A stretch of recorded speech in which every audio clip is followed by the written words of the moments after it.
दोस्तों, एक लड़की की प्रेम कहानी शादी से पहले ही 45 साल के व्यक्ति से चल रही थी और फिर उसकी शादी हो जाती है और शादी के कुछ ही दिनों बाद उस व्यक्ति की मौत हो जाती है, उसकी हत्या हो जाती है और वो लड़की अपने पति के साथ मिलकर ही उस व्यक्ति की हत्या कर देती है। और जब पुलिस इसका खुलासा करती है तो सबके पैरों के तले से जमीन खिसक जाती है। सब सोचने और समझने के लिए मजबूर हो जाते हैं कि आखिर उस लड़की ने उस व्यक्ति की हत्या क्यों की।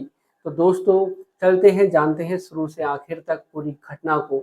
दोस्तों, अगर आप चैनल पर पहली बार हैं, चैनल को सब्सक्राइब करें, वीडियो को लाइक करें, शेयर करें, कमेंट करें, बेल आइकन जरूर दबाएं जिससे कि मेरे आने वाली हर एक वीडियो आप तक पहुंच सके और आप क्राइम से रूबरू हो सके। तो दोस्तों, अगर आप चैनल पर पहली बार हैं, चैनल को सब्सक्राइब करना बिल्कुल भी ना भूलें। दोस्तों, अपनी राय कमेंट बॉक्स में जरूर दीजिएगा अगर आपको वीडियो अच्छे लगे तो दोस्तों, चलते हैं जानते हैं शुरू से आखिर तक पूरी घटना को कि उस लड़की ने अपने पति के साथ मिलकर उस व्यक्ति की हत्या क्यों की। तो दोस्तों, नमस्कार दोस्तों, मैं अनुज आज आपके लिए जो घटना ये कहानी लेकर आया हूँ, यह है उत्तर प्रदेश का एक जिला है गाजियाबाद और गाजियाबाद का ही एक थाना लगता है नाजियाबाद। दोस्तों, 28 जून की शाम को एक लड़का अपनी माँ के साथ आता है थाने में और लड़के का नाम होता है हामिद। वो अपनी माँ के साथ आता है और थानेदार साहब से कहता है कि साहब, मेरे पिता 25 जून से लापता हैं।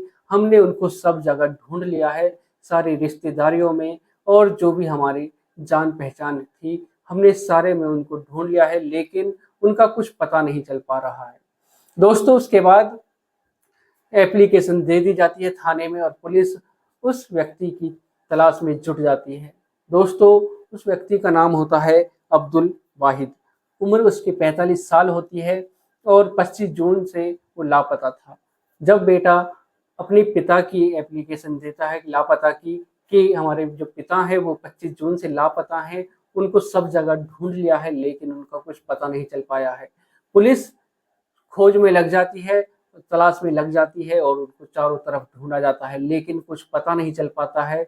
और उसके बाद जो अब्दुल वाजिद होता है उसकी कॉल डिटेल निकाली जाती है और उसमें जब कॉल डिटेल निकाली जाती है तो जो लास्ट कॉल थी वो एक लड़की की होती है, प्रियंका।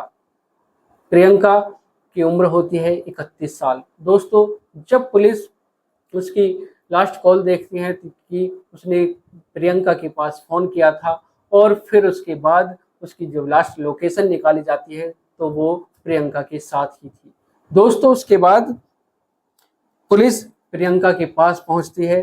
प्रियंका गाजियाबाद के ही मधुबन बापू धाम कॉलोनी में रहती है, फ्लैट में रहती है और प्रियंका की उम्र होती है 31 साल और प्रियंका के पति जिसका नाम अमित होता है उसकी उम्र 32 साल होती है। दोस्तों, जब प्रियंका से पूछताछ की जाती है तो पहले तो प्रियंका इधर उधर की बातें करना शुरू कर देती है और जब प्रियंका से अपने तरीके से पुलिस पूछती है तो प्रियंका टूट जाती है और कहती है कि साहब, हाँ, मैंने ही मिलकर अपने पति के साथ मिलकर अब्दुल वाजिद की हत्या की थी। और जब पुलिस इसको सब सुनती है तो सबके पैरों के तले से जमीन खिसक जाती है और फिर पुलिस पूछती है कि आखिर तुमने उसकी हत्या क्यों की। और जब प्रियंका बताती है कि साहब, मेरी प्रेम कहानी शादी से 1 साल पहले चल रही थी, अभी मेरी शादी को 1 साल हुआ है और शादी से 1 साल पहले ही मेरी प्रेम कहानी अब्दुल वाहिद से चली थी। और उसके बाद दोस्तों, जब किसी काम के सिलसिले में मेरी मुलाकात अब्दुल वाहिद से हुई थी और देखते ही देखते हम दोनों एक दूसरे से प्यार करने लगे और फिर उसके बाद मेरी शादी हो जाती है और शादी होने के बाद भी जो अब्दुल वाहिद था वो मेरे घर पर आता। जब मेरा पति घर से अपने काम के लिए बाहर जाता तब अब्दुल वाहिद घर पर आता और हम दोनों आपस में मिलते। और फिर कुछ ही दिनों बाद हम जो प्रियंका का पति होता है उसको सूचना दे दी जाती है किसी के माध्यम से कि जो प्रियंका है वो किसी व्यक्ति को अपने घर पर बुलाती है। और फिर जो अमित होता है प्रियंका का पति, वो सीसीटीवी कैमरे में देखता है और फिर उसको वो अब्दुल वाहिद दिखता है अब सीसीटीवी कैमरे में और फोटो में। जब प्रियंका से वो कहता है कि तुमने जो भी किया वो सब ठीक है लेकिन अब तुम यह सब छोड़ दो, नहीं तो मैं तुमको डिवोर्स दे दूंगा। और फिर उसके बाद प्रियंका कहती है कि साहब, मैंने अब्दुल वाहिद को खूब समझाया और उससे मिलने के लिए भी मना किया, लेकिन वो माना नहीं और बार बार मेरे घर पर आता। और उसके बाद जब वो मेरे घर पर आया तो मेरे पति ने कहा था कि अगर तुम अब्दुल वाहिद से मिलोगी तो मैं तुम्हें तलाक दे दूंगा, तुमको छोड़ दूंगा। और उसके बाद अब्दुल वाहिद मेरे घर पर आता है और जैसे ही वो घर पर आता है तब मैं अमित को, अपने पति को फ़ोन करती हूँ और कहती हूँ कि अब्दुल वाहिद हमारे घर पर आ गया है। और तभी तुरंत जो मेरे पति होते हैं अमित, वो घर पर आते हैं और कहते हैं कि अगर तुम मेरे से प्यार करती हो तो यह जो लोहे की रॉड रखी है इसको उठाकर अब्दुल वाहिद की सर पर वार कर दो। और मैं कुछ भी नहीं सोचती हूँ और मैं उस रॉड को उठाती हूँ और अब्दुल वाहिद के सर पर वार कर देती हूँ। और वार करने के बाद वो जमीन पर गिर जाता है और जमीन पर गिरकर तब हम देखते हैं तो उसकी सांसें थम चुकी थी, नब्ज रुक चुकी थी। और फिर हम सोचने लगते हैं, हम घबरा जाते हैं कि अब क्या करें। फिर उसके बाद उसको बेड शीट में लपेटते हैं और गाड़ी में डालकर बुलंदशहर के जंगलों में उसे फेंक देते हैं। और जब पुलिस यह सुनती है कि बुलंदशहर के जंगलों में उसकी लाश को फेंका गया है, तभी तुरंत पुलिस प्रियंका और अमित को गाड़ी में बैठाती है और बुलंदशहर की तरफ निकल जाते हैं।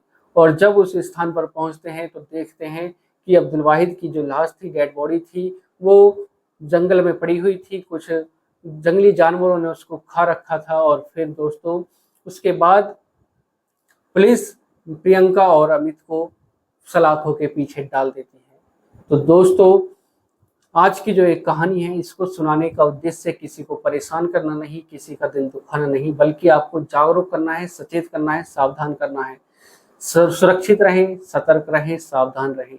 दोस्तों अगर आप चैनल पर पहली बार हैं, चैनल को सब्सक्राइब करें, वीडियो को लाइक करें, शेयर करें, कमेंट करें, बेल आइकन जरूर दबाएं, जिससे कि मेरे आने वाली हर एक वीडियो आप तक पहुंच सके और आप क्राइम से रूबरू हो सके। दोस्तों प्रियंका के मना करने के बाद भी अब्दुल वाहिद ने उसका पीछा नहीं छोड़ा और प्रियंका ने अपने पति के कहने पर कि अगर तुम मेरे से प्यार करती हो तो अब्दुल वाहिद के सर पर इससे वार कर दो। और प्रियंका ने उसके ऊपर वार किया और अब्दुल वाहिद की वहीं पर मौके पर मौत हो जाती है। तो दोस्तों मिलते हैं एक और घटना के साथ। आज के लिए सिर्फ इतना ही। नमस्कार, जय श्री श्याम।